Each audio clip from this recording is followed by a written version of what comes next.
membaca adalah kunci pintu peradaban. Temanya membaca adalah kunci pintu peradaban. Dengan bahasa Arabnya berbunyi al-qira'atu miftahu babil hadarati. Al-qira'atu miftahu babil hadarati. Ya.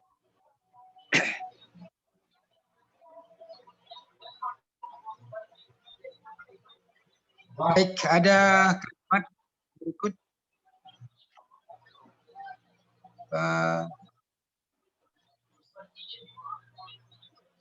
Mungkin ada yang coba ingin membaca teks di atas dari kata Alkitab sampai kata fil mujtama. Fil mujtama. Sampai titik itu ada kata mujtama, itu ada titik. Nah, sampai situ. Siapa yang mau coba membacanya?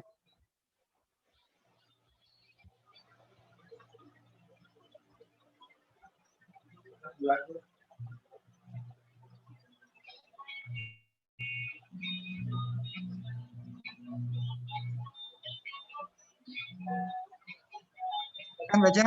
Ada yang mau baca?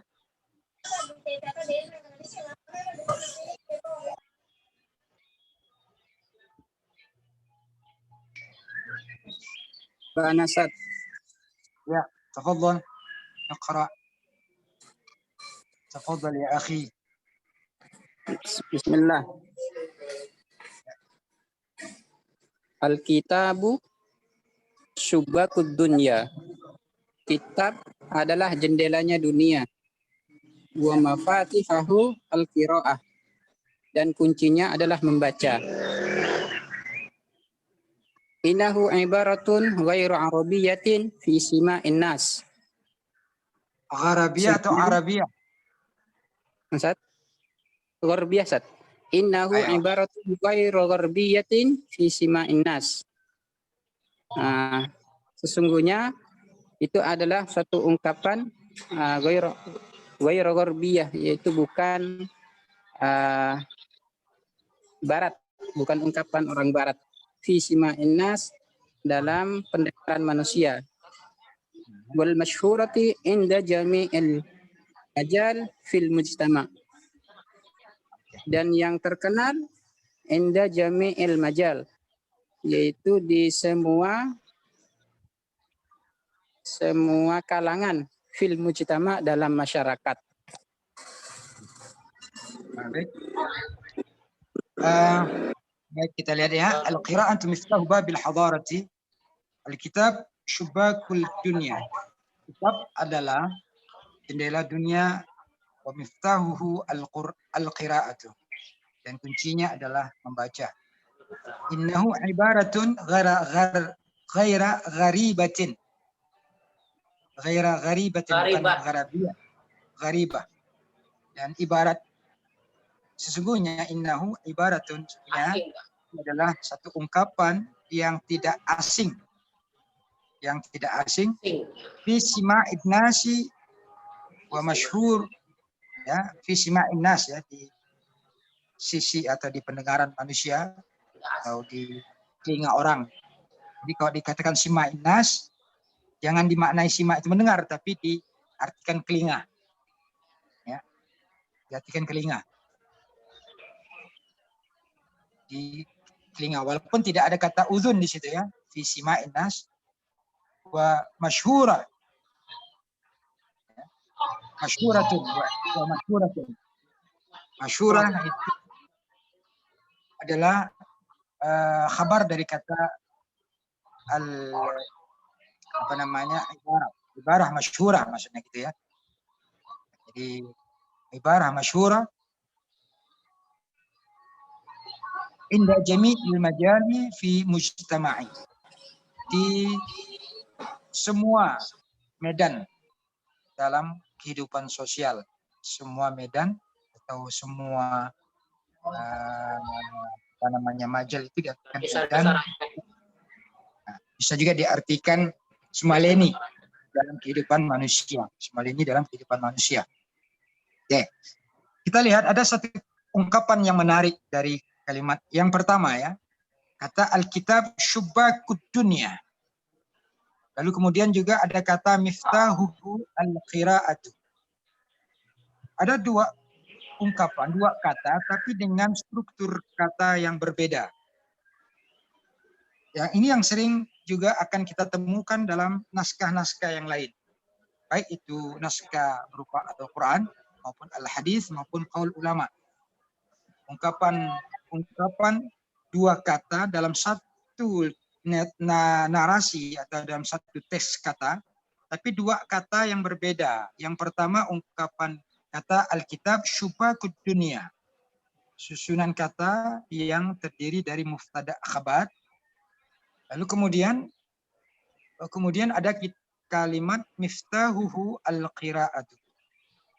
Ya. Miftahu al-qira'atu.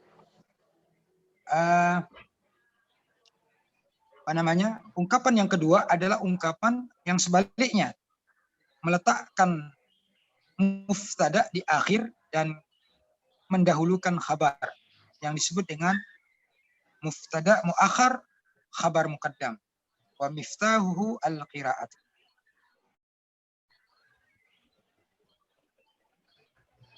Yang kemudian itu juga bisa sebenarnya kita tulis dengan kalimat al-qira'atu miftahuhu. Al-qira'atu miftahuhu.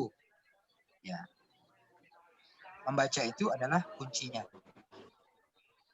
Jadi kalau ini diterjemahkan secara bahasa kita, bahasa Indonesia, kita akan menerjemahkannya sesuai dengan SPO. Ya. Alkitab syubbakud dunya, kitab adalah jendela dunia, dan membaca adalah kuncinya. Itu kok diterjemahkan dalam bahasa Indonesia. Ya, sekalipun susunannya adalah susun miftahu al-qira. Tidak baik, kurang baik kalau kita menerjemahkannya, dan kuncinya adalah membaca. Ya, dan kuncinya adalah membaca. Sekalipun kedua-duanya bisa kita pakai. Ya. Tapi tentu tingkat akurasi kebenaran atau tingkat keafdaliyahannya, maka itu yang harus kita didahulukan sesuai dengan SPO, subjek predikat objek dalam perspektif bahasa Indonesia. Itu yang saya selalu katakan, bahwa ketika kita menerjemahkan satu bahasa lugatan, ya, ini lugatan masdariyatan di hadzal majal hiya al-lughah al-arabiyyah, fatab'an min al-mumkin hadha tertib hadha tarkib yani tukhalif atau yukhalif lama qumna bi tarjamati ila al-lugha al-indonesia. Idzan al-muhtajah hiya, yang dibutuhkan pada saat itu adalah tarkib bahasa Indonesianya. Ya, seperti tadi yang saya katakan, Alkitab syubbakud dunya wa miftahuhu al-qira'at. Buku, kitab atau buku adalah jendela dunia, dan membaca adalah kuncinya. Sekalipun kalau kita sesuaikan dengan kaidah bahasa Arabnya dan kuncinya adalah membaca, itu boleh-boleh saja. Boleh-boleh saja. Nah, kalau ini tidak terlalu menonjol perbedaan, tapi ada hal yang menonjol yang harus kita sesuaikan dengan bahasa target. Bahasa target dalam hal ini adalah bahasa Indonesia. Harus. Terlebih kalau dia adalah susunan kalimat yang terdiri subjek, predikat, objek. Kalau ini kan enggak, ini hanya kalimat informatif. Kalimat yang menginformasikan satu hal atau suatu benda, menginformasikan suatu keadaan atau suatu benda tentang keadaan. Itu disebut dengan kalimat informatif yang tidak terdapat struktur di dalamnya, adalah subjek, predikat, objek. Kemudian ada kata innahu ibaratun ghaira atau ghairu.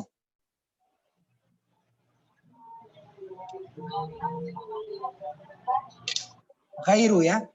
Innahu ibaratun ghairu gharibatin bisima'id nasi. Innahu ya adalah suatu ungkapan yang tidak asing. Ungkapan yang tidak asing di telinga orang, tiga manusia. Innahu ghairu gharibatin fi sima'in nas.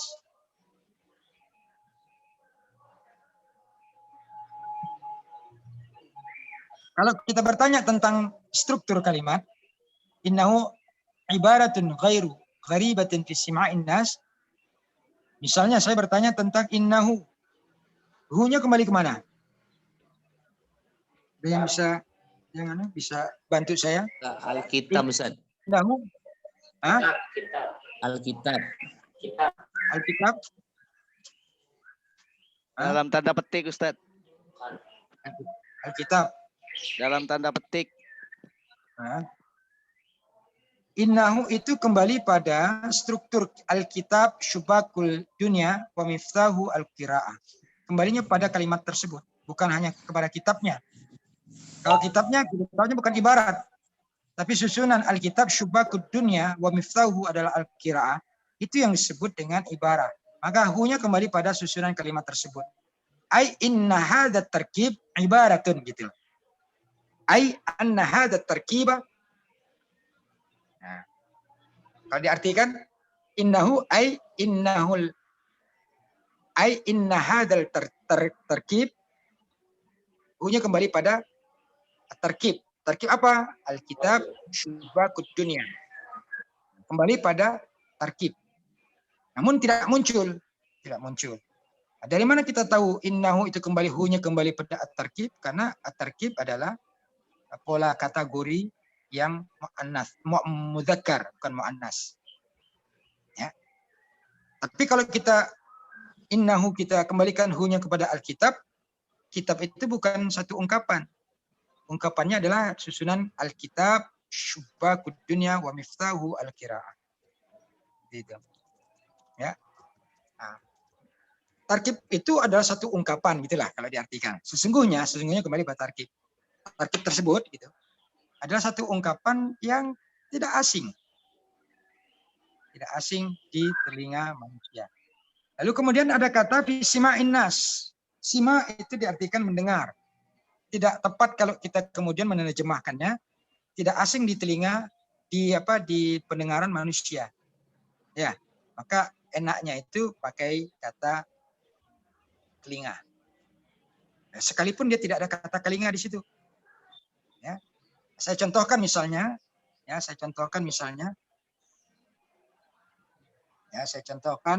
ada firman Allah.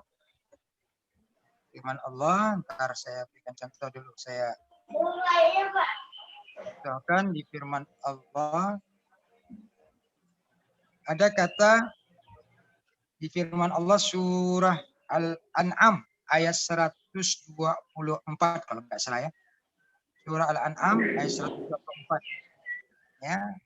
Bukan, ayat Al-An'am surah 183.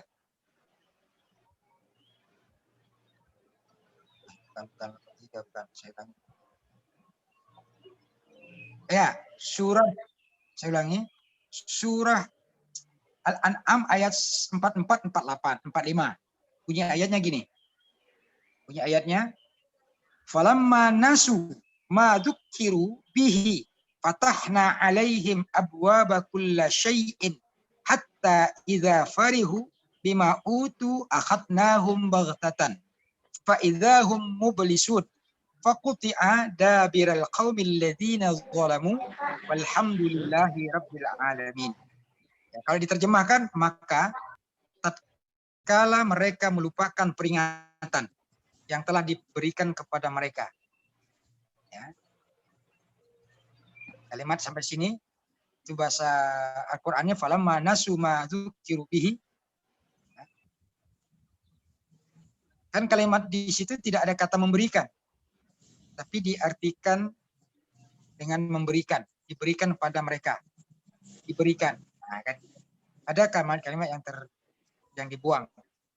Ya, bukan dibuang ayatnya, tidak, tetapi dalam menerjemahkannya ke dalam bahasa Indonesia ada penambahan kata untuk menyesuaikan makna. Begitu halnya dengan kalimat berikutnya. Ya, fatahna alaihim abwaba kulli syai'. Kata kulli syai', coba kita lihat kata kulli syai'. itu kalau di dalam terjemahannya dimaknai dengan kesenangan. Ya, fatahna, maka kami bukakan alaihim pada mereka pintu-pintu kesenangan.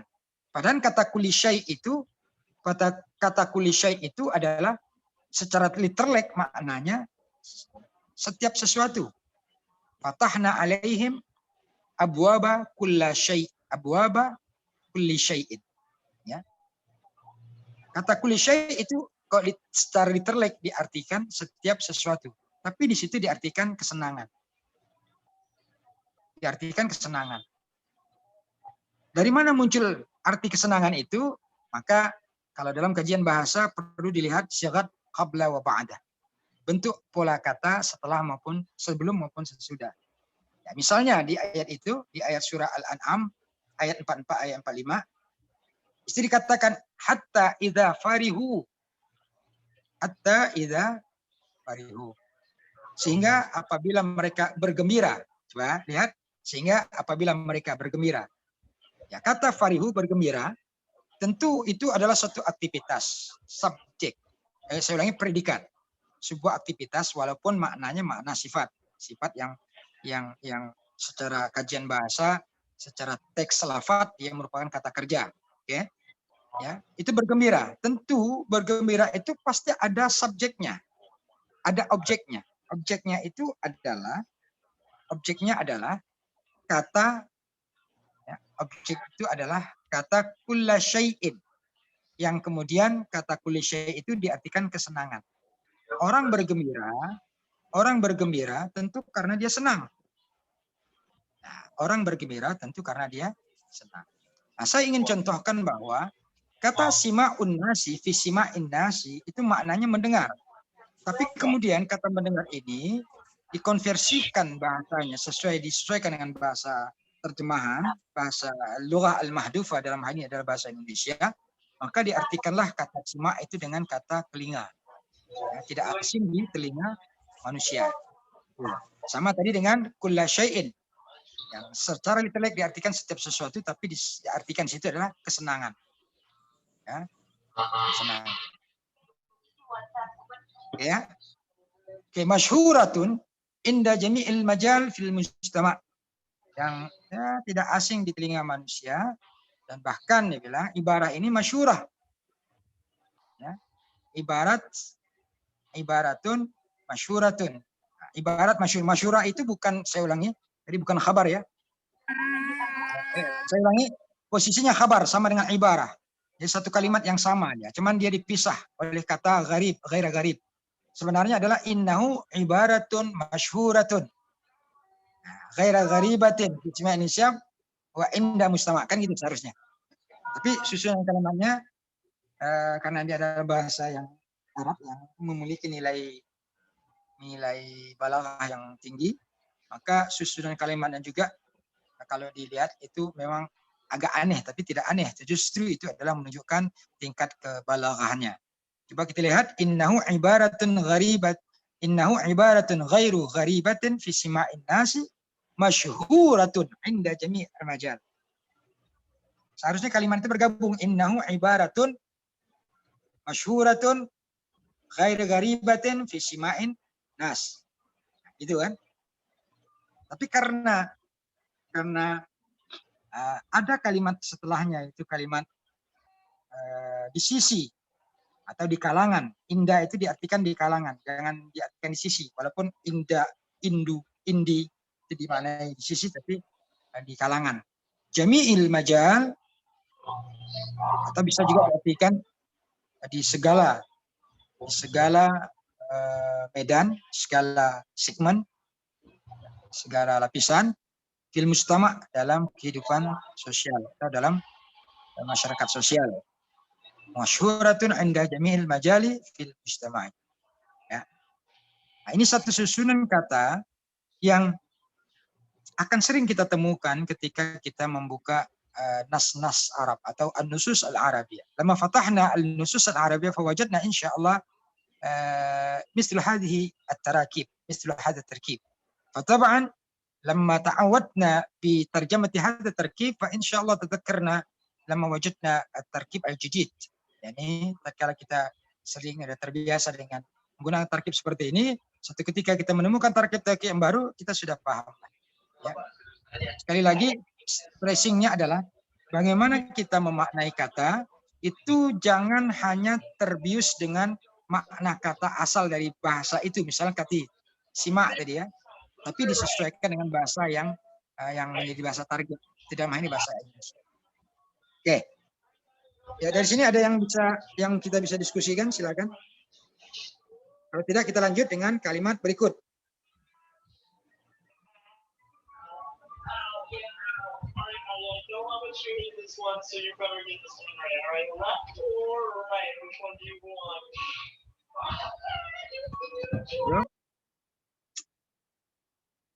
Kita lanjut ya pada kalimat berikut. Ahaqqu hadhil ibarati am ra'yul maktub fahasb.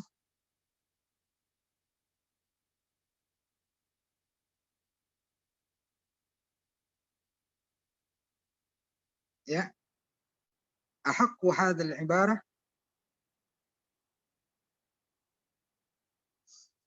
am ra'yul maktub fahasb. Ini bisa diartikan dengan apakah ini memang ibaratnya adalah benar atau hanya sekedar.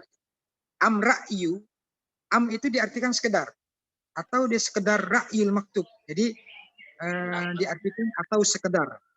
Jangan hanya diartikan atau. Nah, atau. Tapi bisa diartikan apakah ini ibarat yang benar, yang kuat, atau hanya sekedar satu pandangan, satu penilaian atau satu teori. Ra'yun itu bisa diartikan ya pandangan, pendapat, maktub, bahas, pendapat yang tertulis, ya, atau yang lainnya. Bahas. Apakah dia ini satu penyataan yang benar, atau hanya sekedar pendapat saja, atau lainnya? Itu bisa diartikan seperti itu nanti. Wa kaifa tuhaqqiq hadhihi al-ibarata?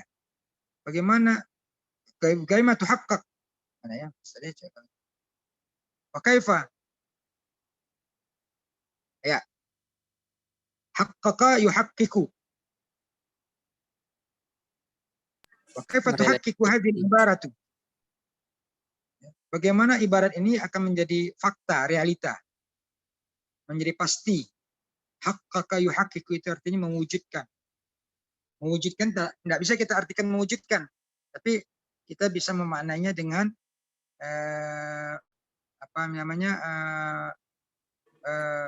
menjadi fakta. Bagaimana ibarat ini menjadi satu fakta, menjadi realita. Fi hayatil mujtama' al-haqiqiyyati. Di dalam kehidupan sosial atau di dalam hakikat kehidupan sosial. Diartikan di dalam hakikat kehidupan sosial. Karena hakikiyah itu kembali pada al-hayat.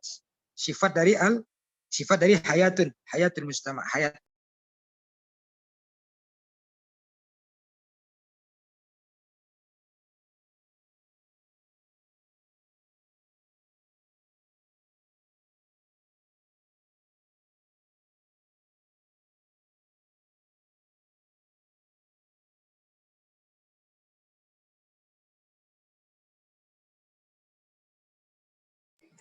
Suaranya termut, Ustaz.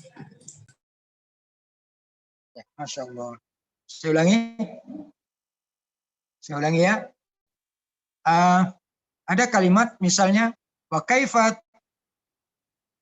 tuhaqqiq hadhihi al-ibaratu fi hayatil mujtama'i al-haqiqiyyati. Bagaimana ibarat tersebut akan menjadi realita, akan menjadi fakta dalam kehidupan atau di dalam hakikat kehidupan sosial. Hakikat kehidupan sosial. Ya. Oke. Yang menarik coba kita pahami adalah struktur kalimat fi hayatil mujtama'i al-haqiqiyyati. Ya, fi hayatil mujtama'i al-haqiqiyyati. Ya.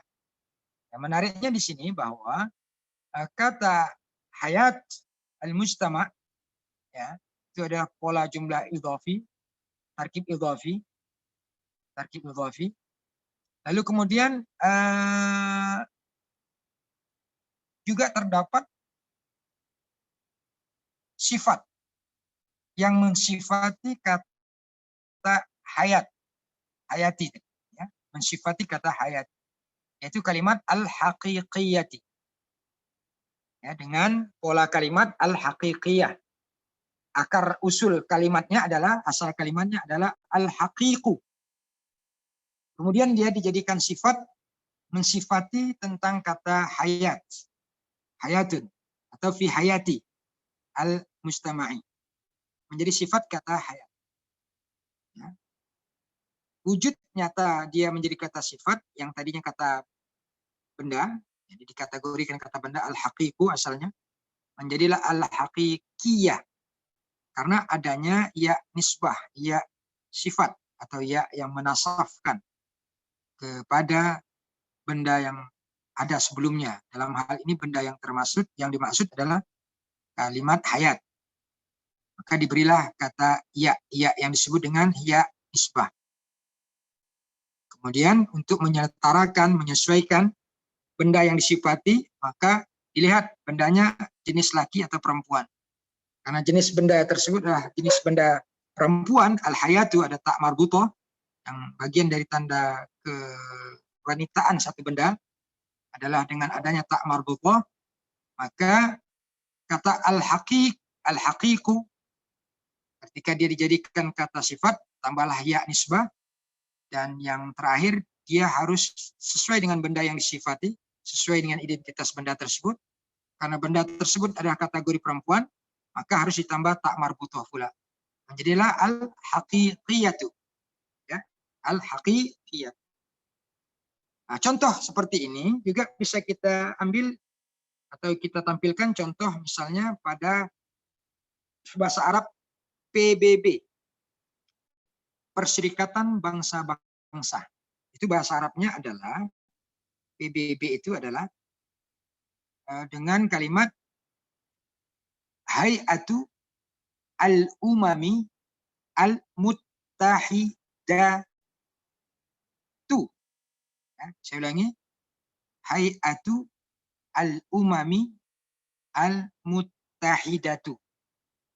Itu kalau diterjemahkan secara formal diartikan Perserikatan Bangsa-Bangsa. Kalau diterjemahkan secara literlek, Hay'ah lembaga, al-Umam umat-umat atau lembaga umat, al-Muttahidah yang bersatu. Nah, diterjemahkan secara formal menjadilah Persatuan Bangsa-Bangsa. Bahasa Arabnya adalah Hay'atu al-Umami al-Muttahidatu. Ya, coba kita lihat. Kalau kita lihat susunan kalimat ini, kalau diterjemahkan maka menjadilah susunan pertama yang harus diterjemahkan maknanya adalah hay'ah, yang kedua adalah al-muttahidah, yang ketiga adalah umat. Kalau dalam terjemahan bahasa Indonesianya menjadilah persatuan atau lembaga persatuan umat, atau yang dikenal secara formal dengan sebutan Persatuan Bangsa-Bangsa. Nah, dalam terjemahan bahasa Indonesianya adalah Lembaga Persatuan Umat atau Bangsa-Bangsa. Ya. Nah, bentuk terjemahannya adalah kalau diselaraskan terjemahannya, ya sistematis urutan terjemahannya adalah hay'atu. Ya, itu kalimat yang pertama diterjemahkan, yang keduanya bukan al-umam tapi al-muttahidatu, ya. Nah, yang ketiga baru al-umam. Jadi di terjemahan bahasa Indonesianya lembaga persatuan umat atau lembaga persatuan bangsa-bangsa. Dalam bahasa formal tadi saya ulangi, menjadilah persatuan PBB, itu persatuan Perserikatan PBB bangsa-bangsa. Perserikatan bangsa-bangsa atau persatuan bangsa-bangsa. Oke. Nah, itu contoh yang juga seperti kalimat fi hayatil mustama'i al-haqiqiyyah. Ya.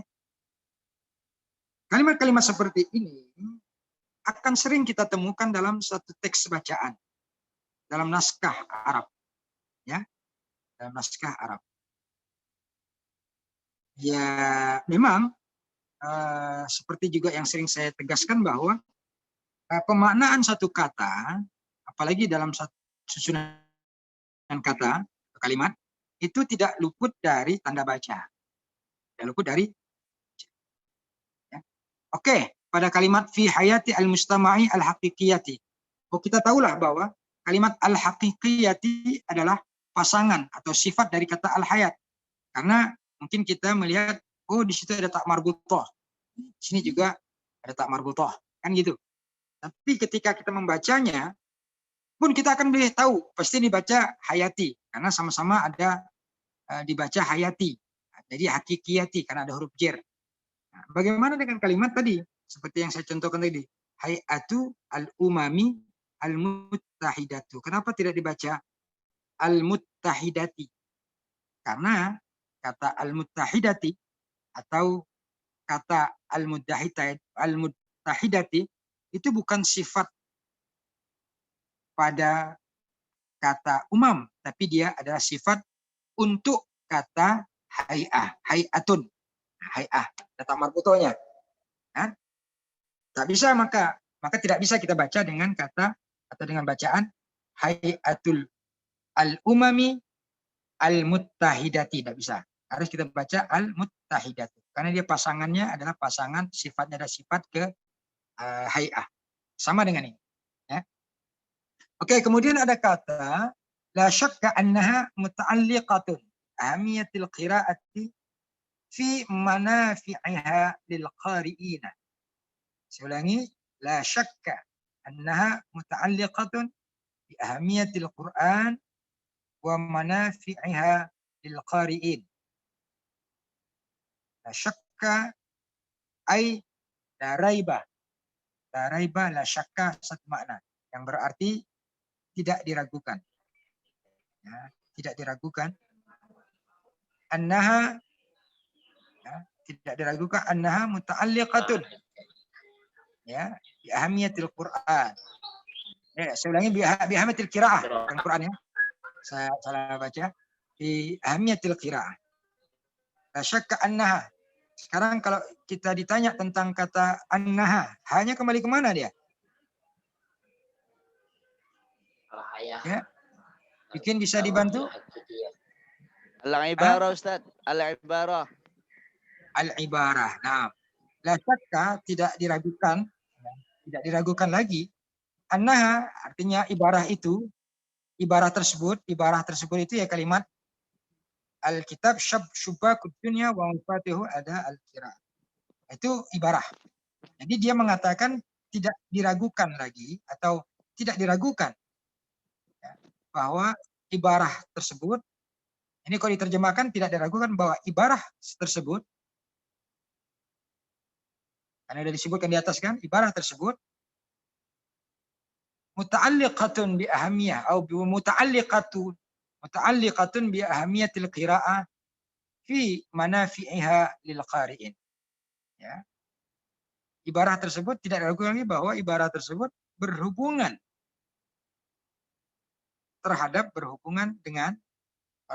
biasa dengan ya, berhubungan dengan, jangan pakai terhadap, berhubungan dengan apa? Urgensitas atau urgensi membaca. Ahamiyah itu artinya penting.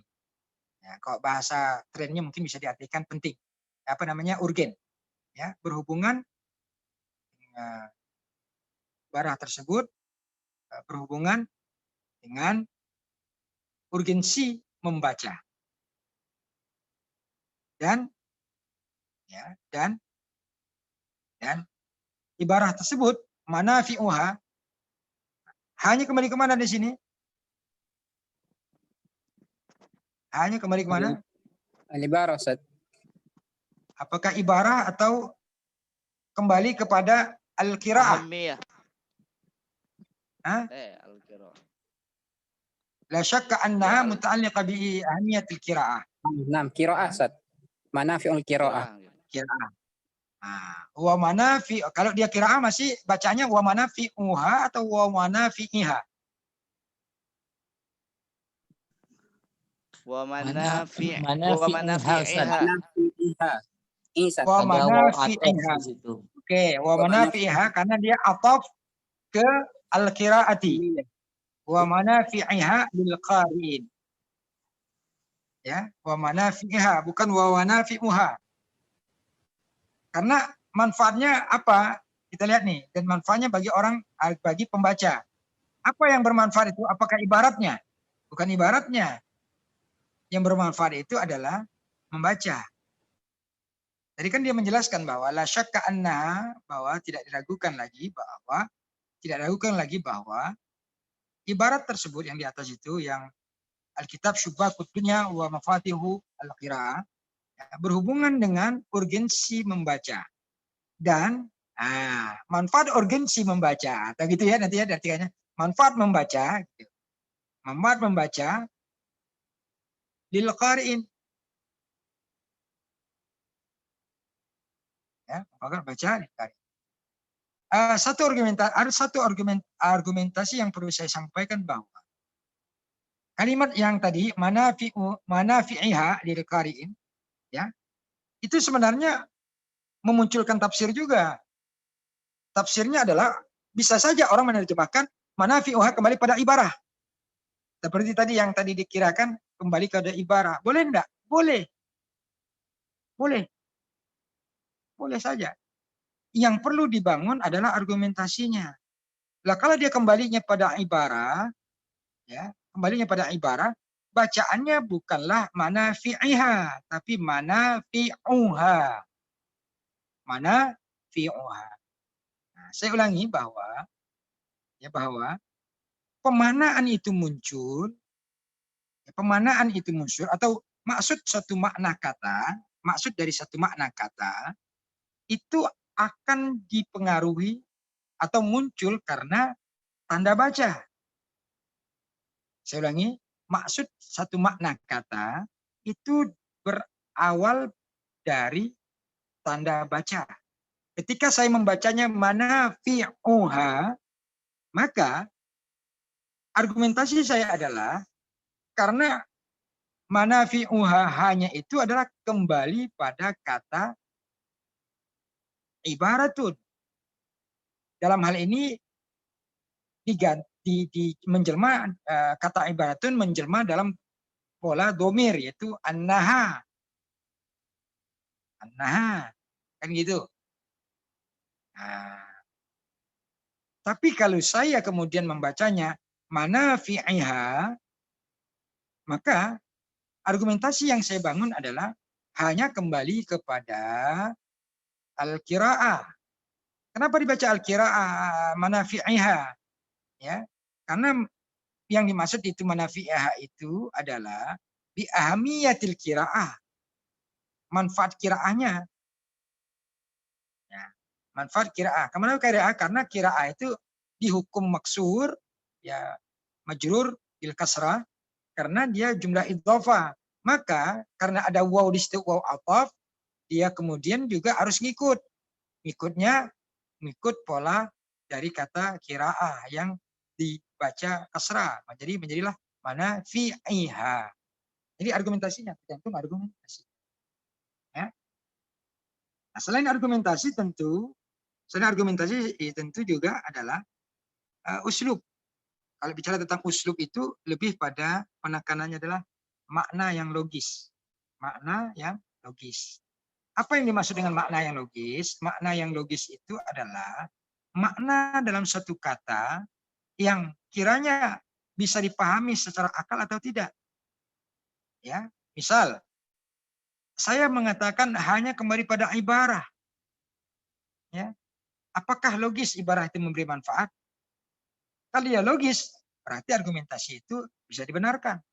Tapi kalau dia tidak logis, berarti argumentasi itu tidak bisa dibenarkan, maka dengan sendirinya bacaan manafi'uha yang kembali pada ibarah itu juga menjadi batal. Berarti tidak boleh kita baca manafi'uha, tapi harus dibaca manafi'iha. Ya, saya ulangi. Ya. Pemanaan dalam satu kata itu juga sangat dipengaruhi oleh tanda baca. Tanda baca itu dipengaruhi oleh posisi huruf. posisi, saya ulangi, posisi kata. Apakah dia menjadi kata benda yang sebagai subjek, objek, atau majrur. Ya, tanda baca. Nah, kemudian tidak hanya itu, namun juga ketika kita memaknai satu kata, diperlukan satu uslub yang benar. Uslub yang benar itu, yang disebut dengan uslub itu, selalu berkaitan dengan pemaknaan secara logis atau tidak makna tersebut. Ya, uslub yang benar. Ya, masuk akal enggak? Bukan benar, masuk akal tidak. Misalnya saya contoh ke gini. Saya contohkan kawan-kawan, misalnya gini. Dulu saya masih teringat waktu di pondok ada teman saya orangnya pintar, tapi dia suka membuat contoh-contoh ibarat-ibarat yang nyeleneh, yang aneh, yang apa namanya, ya suka nyeleneh lah. Misalnya gini, masih ingat saya waktu itu, misalnya dia bilang gini, coba terjemahkan ke dalam bahasa Arab. Ya, semut itu kencing di atas kuburan. Semut itu kencing di atas kuburan. Lalu kemudian kawan menjawab, menerjemahkan kalimat tersebut ke dalam bahasa Arab.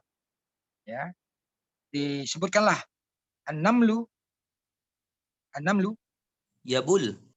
yabulu alal makbarati.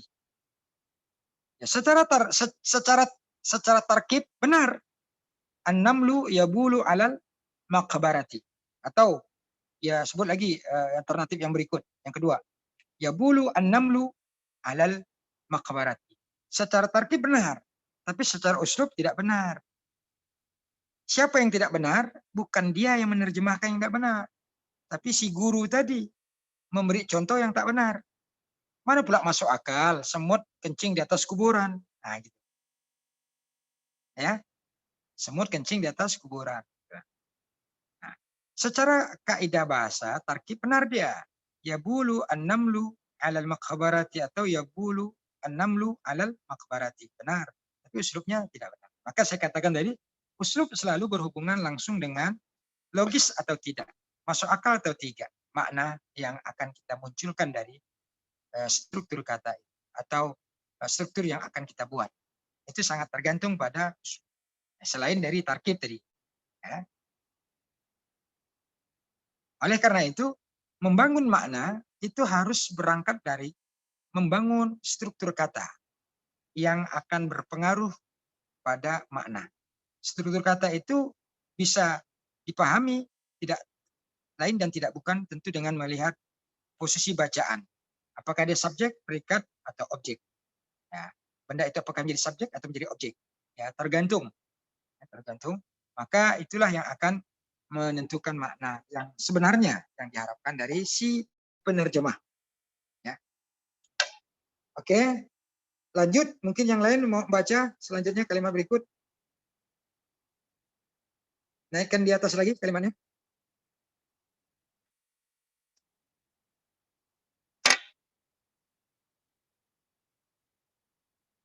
Oke.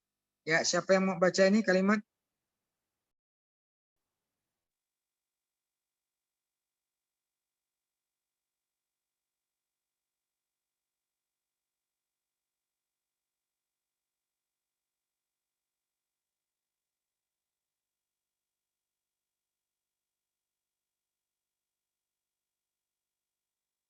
Ya.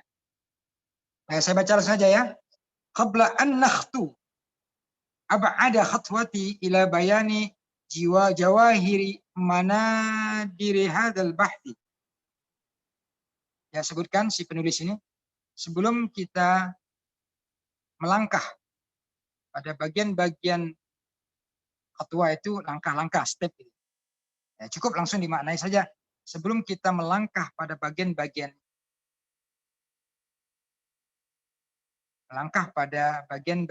atau melangkah pada penjelasan cukup diartikan nakhtu itu melangkah. Sebelum kita melangkah pada penjelasan ila bayanin jawahirin, penjelasan yang jawahir itu yang sempurna. Yang jawahir itu boleh diartikan jauhar. Jauhar ini apa? Yang berlian, permata ya. Itu bisa diartikan penjelasan yang baik penjelasan yang bagus atau penjelasan yang apa cocoknya itu, penjelasan yang coba makna. Boleh diartikan sebelum kita langkah lebih jauh, boleh gitu, Ustaz? Boleh. Sebelum kita jaga lebih jauh boleh. Ab'ad itu lebih jauh, ya. Ab'ad itu juga bisa diartikan bu'dun itu bagian. Ab'ad bagian-bagian, ya. Nah, bisa dia sebelum kita langkah lebih jauh, ya. Pada penjelasan jawahir itu bisa diartikan ini. Kita coba ambil dari akar kata jauhar. Jauhar itu kan permata, indah dipandang, ya. Coba diterjemahkan penjelasan yang apa berarti? Tentang membaca, Ustaz. Tentang membaca, ya. Tapi bisa dimaknai dengan apa itu jawahir? Bayan jawahir. Kalau jawahir mungkin itu bisa diartikan permata, tapi maksudnya di situ adalah ungkapan di atas, dekat. Jadi ungkapan di atas itu ibaratkan permata yang indah dan maknanya bagus begitu, Ustaz. Biasanya kan kalau syair itu kan juga diartikan jauhar juga, Ustaz. Jadi kan kita maka kalau ketika kita akan menerjemahkan satu kata yang itu merupakan kalimat apa namanya majas, ya, kalimat majas, maka kita harus mengambil substansi makna majas itu dulu. Misalnya kata jawahir, jauhar, itu adalah permata, kan? Memang substansi permata itu apa? Permata itu adalah satu keindahan, indah dipandang, apa kan? Maka diartikanlah dengan penjelasan, ya, ibarat yang indah tadi. Dia ingin menjelaskan bahwa ibarat dia itu indah. Ya.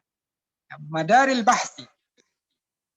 bahsi itu adalah diartikan seputar pembahasan ini. Madar tempat berputar, darah yang dulu, mengelilingi, kan gitu. Tapi itu diartikan seputar pembahasan ini. Sebelum kita melangkah lebih jauh tentang ila itu diartikan tentang, jangan diartikan ke. Sebelum kita melangkah lebih jauh tentang penjelasan yang indah, penjelasan yang indah ini, indahnya maksudnya kembali tadi tentang bicara tentang istilah yang paling atas tadi, yaitu Alkitab, Syubak, seputar pembahasan ini. Nanti kembali jelas ya pembahasan itu Al-Qur'an Al-Qiraah. Qad kana ahsanul ikhtiyar an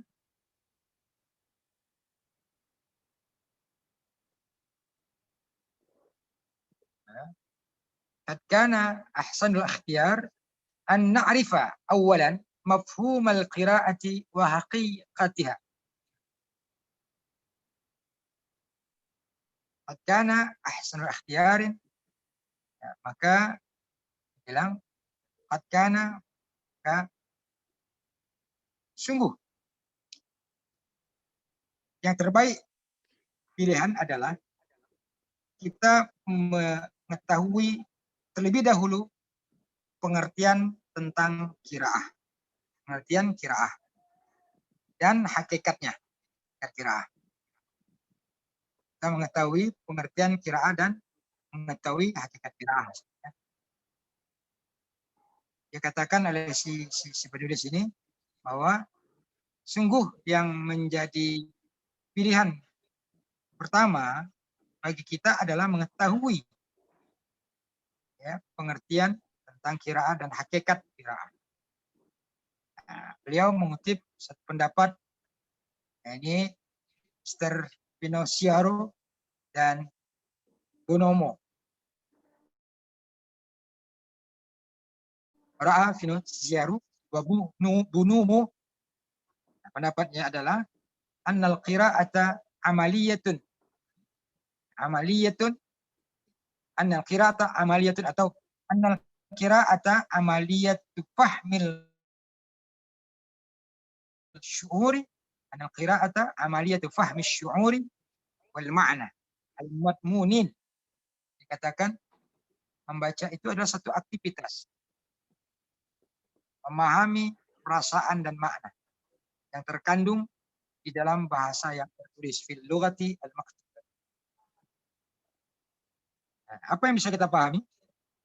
Yang bisa dipahami dalam struktur kalimat ini adalah satu teori di mana si Vino Siaru dan Bunomo itu ingin menjelaskan bahwa membaca itu ada satu aktivitas. Aktivitas apa? Aktivitas memahami rasa dan makna. Jadi tidak hanya makna, tapi bagaimana kita merasakan, itu yang saya sebutkan dengan bahwa pentingnya kita memahami uslub dan juga penting kita memahami tarkib, sorofnya dan juga uslub. Ya. Karena apa? Karena makna itu akan diketahui melalui kaidah bahasa, tarkib.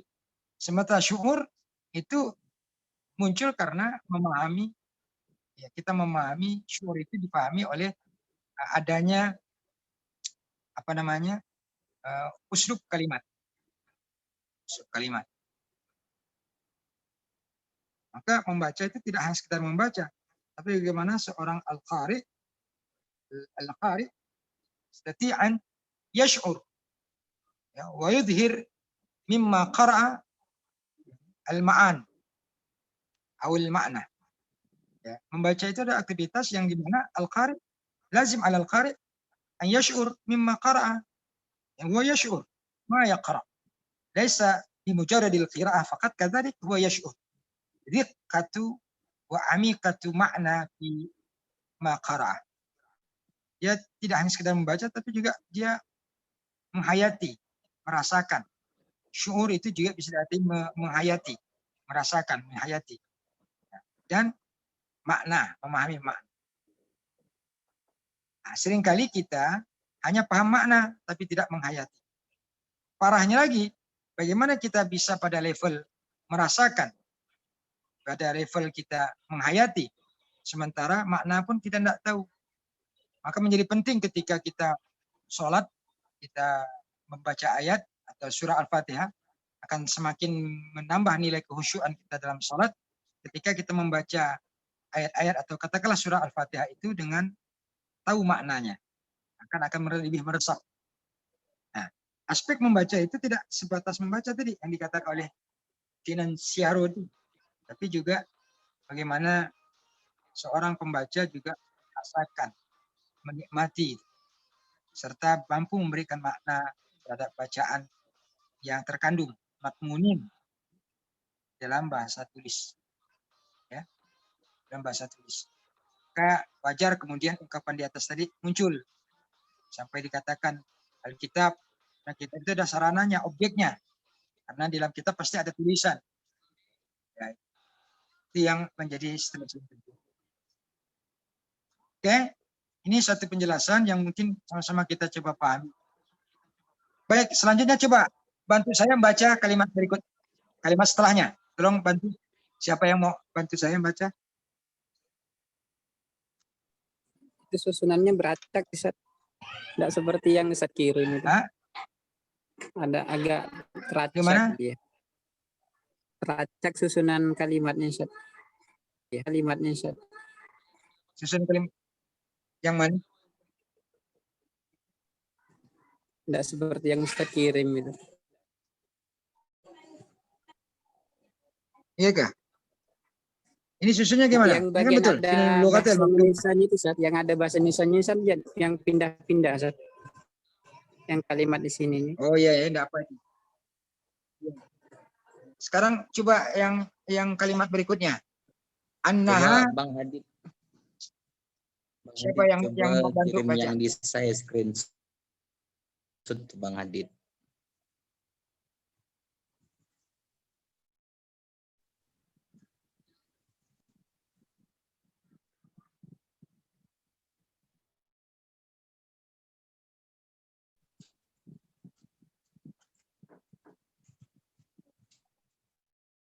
Tekan nama Bromo. Bentar ya. Walqari.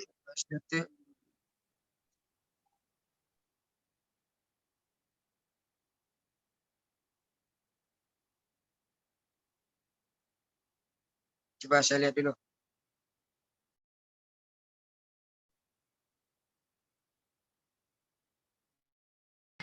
agak berantakan itu.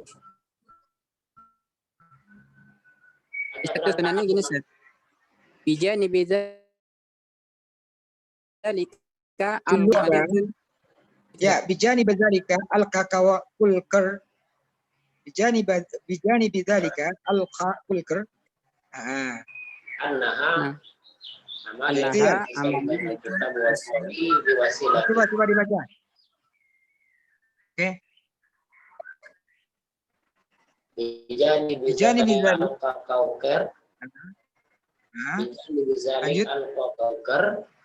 Annaha amaliyatun ittisali bainal katib wal qori biwasilah.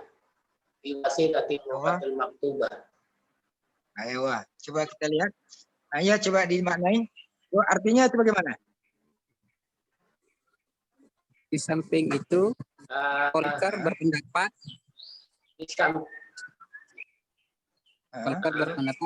sesungguhnya membaca itu adalah menghubungkan antara penulis dan pembaca komunikasi dengan wasilah bahasa yang tertulis. Jadi Iya, di sini dia ingin komunikasi. mengatakan siapa? Ya, si penulis mengutip kalimat Volker. Dia bilang gini. Di sisi lain, dia bilang. Jadi kalau di janib itu bisa dimaknai dengan di sisi. Dalika di sisi lain atau di sisi itu, di samping itu. Di samping itu mungkin lebih tepat di sisi lain. Dia bilang. Volker menyampaikan atau Volker berargumentasi. Al-Ulqiyah itu menyampaikan. Jadi dimaknai lebih enak itu dengan berargumentasi. Menyampaikan itu tidak hanya sekedar menyampaikan, pasti dia punya argumentasi. Berargumentasi bahwa sesungguhnya aktivitas komunikasi, annaha, sesungguhnya, ahalnya kembali kemana tadi? Qiraah. Sesungguhnya membaca itu adalah satu aktivitas komunikasi antara si penulis dan si pembaca melalui media atau dengan menggunakan media bahasa tulis. Di Volker berargumentasi atau berpendapat membaca itu adalah satu aktivitas komunikasi. Komunikasi antara si penulis dan si pembaca. Ya, dengan menggunakan media bahasa tulis. Nah, kan menggunakan bahasa. Ya. Nah, sekali lagi saya ingin coba juga menekankan bahwa akan banyak juga muncul tulisan kata naskah di dalam sebuah naskah tulisan bijani bidzalika, samping itu, di sisi lain dan lain sebagainya. Ya, bisa dimaknai dengan di samping itu, di sisi lain dan lain sebagainya. Silakan, tinggal nanti disesuaikan dengan makna setelah atau sebelumnya. Yang mana yang lebih enak dengan dipakai, maka pakai saja makna. Tapi kalau antara di sisi lain dengan di samping itu, saya pikir tidak jauh berbeda maknanya. Silakan dua-duanya bisa dipakai. Hanya tinggal kata ulki. Jangan diartikan ulki. Itu diartikan menyampaikan. Nah, menyampaikan Volker kan tidak enak. Apa? Berpendapat bisa. Berpendapat. Volker berpendapat. Atau Volker berargumentasi. Silakan. Nah, kalaupun dia berpendapat, mungkin lebih pada ra'yu. Ya, wara'a Volker misalnya. Wara'a Volker berpendapat. Tapi kalau dia ulqiyah menyampaikan, itu lebih pada konteks satu narasi bahasa kalimat yang punya nilai argumentasi. Maka cukup diartikan ulqiyah itu dengan berargumentasi. Ya. Boleh diartikan berpendapat, boleh.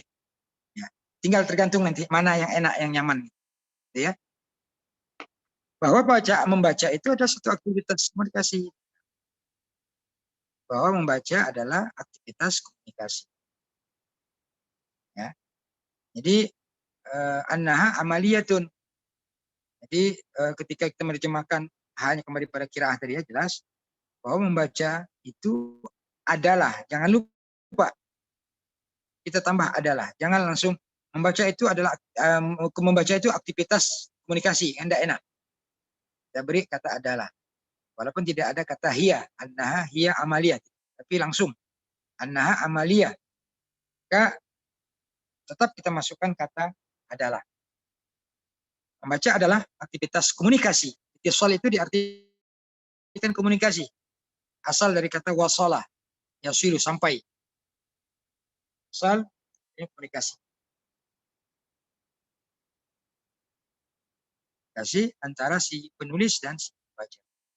Melalui media tulis, melalui media baca, melalui media bahasa tulis. Baik, selanjutnya ada lagi yang mau membaca?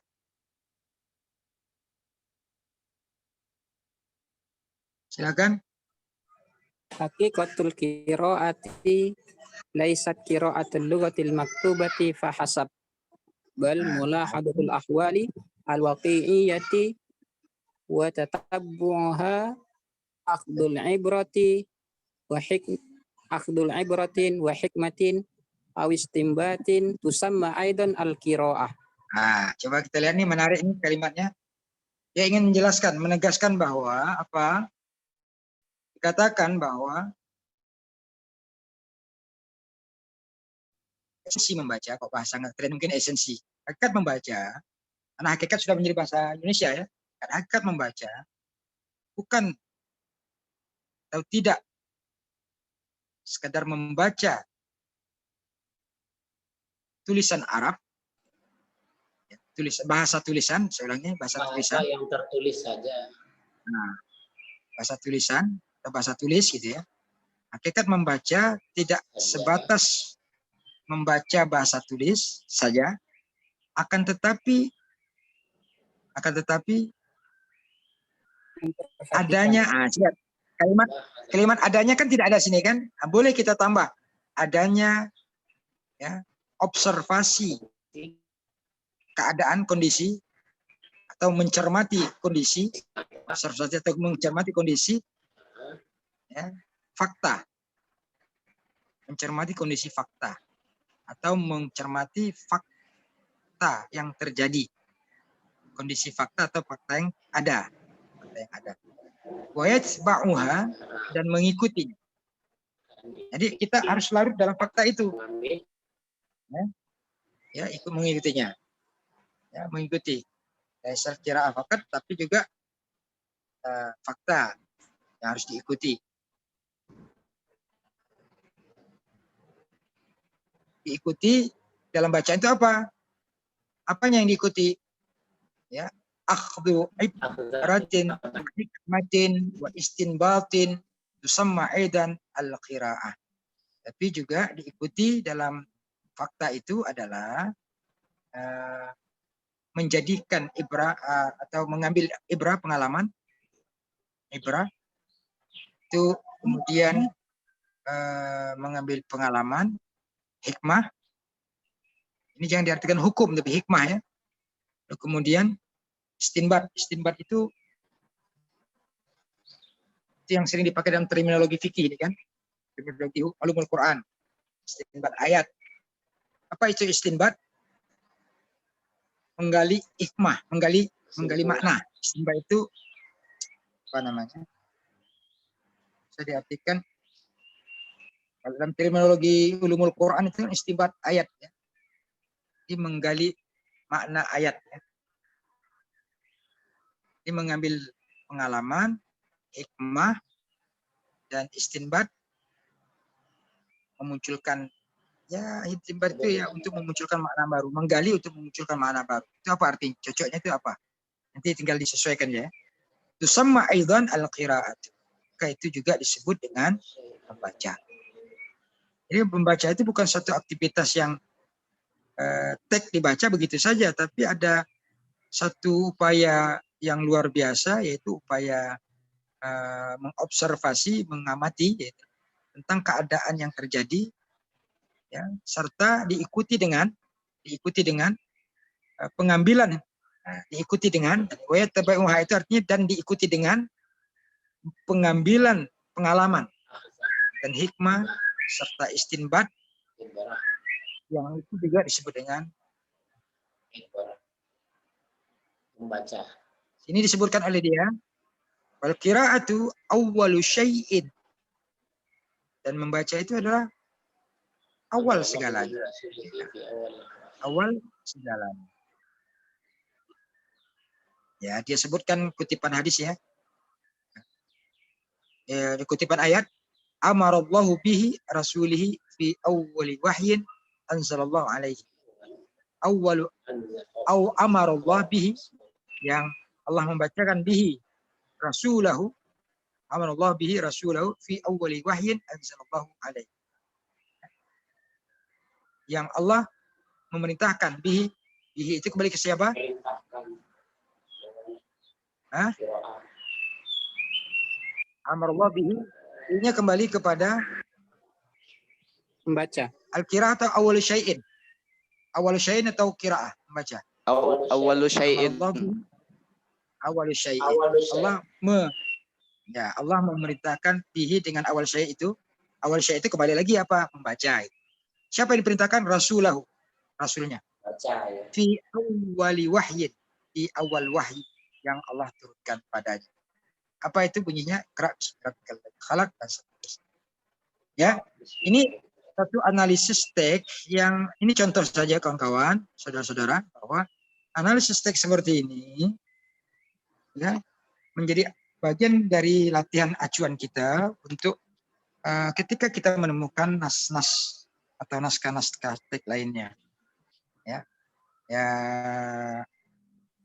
ada satu kebijaksanaan kita menerjemahkan kalimat sesuai dengan kebutuhan atau kaidah bahasa yang baik dan benar, itu bahasa kita, bahasa Indonesia. Ya. Tinggal kita sesuaikan. Ya. Maka perlunya ada tarjih, ya, tarjih. Perlu adanya mutalaah, menggali, tashih kembali, murajaah kembali dari hasil terjemahan kita. Karena kadang tahapan menerjemah itu adalah tidak cukup setelah terjemah itu sudah jadi, tapi perlu dikoreksi kembali. Mana kalimat-kalimat yang kurang pas, yang kurang cocok sesuai dengan perspektif bahasa kita, maka diubah, sesuaikan, cocokkan dengan bahasa kita. Ya. Itu penting. Kenapa Pak? Kenapa ini diperlukan? Karena bagaimana bahasa kita akan nantinya mudah dipahami oleh orang kalau bahasa terjemahan kita itu masih tidak sesuai dengan tuntutan kaidah bahasa kita, ya, disesuaikan. Nah, tinggal nanti mau diterjemahkan dalam bahasa Dayak yang bisa pakai bahasa Dayak, sesuaikan dengan bahasa Dayak yang baik. Mau diterjemahkan dalam bahasa Madura, silakan, terjemahkan dengan bahasa Madura yang baik.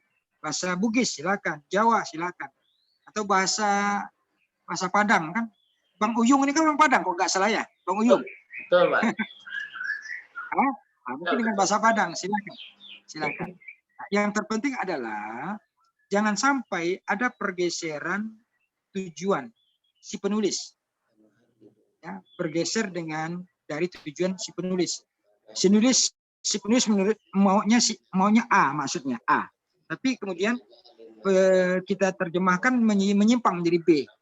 Jangan sampai terjadi. Kalau ada permasalahan kesalahan sedikit, ya tidak merubah substansi makna dan tujuan dari masalah. Ya. Saya kira itu saja dulu, cukup ya. Nanti lanjutan terjemahannya saya minta nanti kawan-kawan sudah ada terjemahannya, nanti minggu akan datang kita akan bahas dari hasil terjemahan kawan-kawan. Lalu kemudian saya ingin tanya, ini pertemuan yang keberapa nih? 9, Pak. Realnya berapa? 9. 9 enggak? Iya. Sebenarnya kita udah ujian akhir ini. Kita sudah ujian akhir. Iya. Ya. Minggu depan saya akan berikan ujian akhir saja. Selain ini juga diterjemahkan itu untuk Anda jangan bahan latihan lah.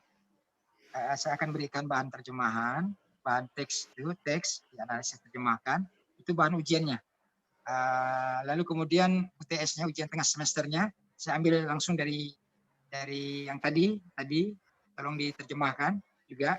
Itu bahan tesnya, bahan UTS, bahan UAS-nya nanti saya akan berikan teks lain gitu. Lalu tugas itu yang kemarin yang kitab itu ya. Iya. Sudah siap semua Kak? Kalau sudah siap tolong dikirimkan nanti. Paling tidak di pertemuan terakhir. Pertemuan terakhir nanti saya kirim. Saya ingin pertemuan terakhir itu tidak perlu nunggu minggu Sabtu yang akan datang lagi. Kalau bisa saya berharap, karena saya juga dari minta ini hasil UAS, RPP dan sebagainya dari pihak Pasca.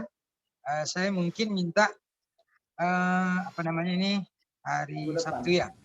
Sabtu, Senin, Selasa, Rabu mungkin kita sudah masuk lagi ya. Rabu atau Kamis. Bisa enggak Rabu atau Kamis? Mau pagi, siang atau malam boleh. Tinggal diskusikan saja. Ya Pak. Nah, ya. Masalah nilai sudahlah gampang. Pokoknya kawan-kawan sudah alhamdulillah berpartisipasi, kita sama-sama belajar. Alhamdulillah. Belajar. Alhamdulillah, makasih saya Pak. sharing saja. Ya. Tapi harapan saya tentu berkelanjut. Silakan belajar lagi di rumah. Kita sama-sama belajar nih. Saya juga sedang belajar. Ya, oke ya. Saya kira itu saja. Terima kasih. Mohon maaf lahir batin. Mudah-mudahan kita senantiasa diberikan oleh Allah kesehatan, jasmani, rohani. Amin. Kita Terima kasih Pak. Rezeki juga amin. Insyaallah ya. Semua. Salam buat keluarga yang sudah punya keluarga, anak, istri, suami dan sebagainya. Insyaallah Pak. Siap Pak. Ustaz, mau tanya Ustaz. Halo. Oke. Nanti saya minta kesepakatannya nanti hari apa, Rabu atau Kamis itu tolong cepat diberitahu ke saya. Sebelum hari nanti kita musyawarahkan nanti. Terima kasih. Assalamualaikum warahmatullahi wabarakatuh. Waalaikumsalam warahmatullahi wabarakatuh. Ustadz mau tanya, ada ditutup. Tanya apa Bang Mul? Untuk UTS tadi itu yang mana itu ya? Yang baru dibahas ya? Yang baru Yang dibahas nih UTS. Yang ini. Ya. Yang terjemahannya, menerjemahkan kan? Ya, menerjemahkan. Ya. Oke, sip. Nanti UASnya itu hari Rabu itu menerjemahkan juga Pak ya? Ya, ada terjemahan baru nanti. Nah, nanti mungkin materinya dari beliau nanti, cuman kita sepakati aja hari dan jamnya. Yo, mau jam berapa? Mungkin Pak Oyong udah selesai kali terjemahan itu. Depan kitab tuh kapan dikumpulkan Bang ya? Rabu malam tuh. Itulah hari terakhir lah, pertemuan terakhir, semua tugas dikumpulkan. Yang kitab itu kan menerjemahkan juga. Menerjemahkan aja. Terjemahkan aja. Saya belum selesai. Kitab itu menerjemahkan nanti di bawahnya ditulis keterangan halamannya dari halaman berapa sampai halaman berapa. Ya. Yang UTS, yang materi hari ini untuk UTS ya. Nilainya nanti A gemuk sama A kurus. Kalau saya sih gemuk, jadi A-nya gemuk juga. Nah, sesuai body lah pokoknya. Sesuai body. Tapi kalau yang istri dua biasanya A+. Ya. Kalau Bang Hermansyah tuh insya Allah lah. Plus. Yang A+ tuh Pak Uyung, Pak Majid, itu Pak Dirman. Plus Pak. Itu enggak enak aja kalau udah tua. Saya dikasih A kurus pun udah oke lah.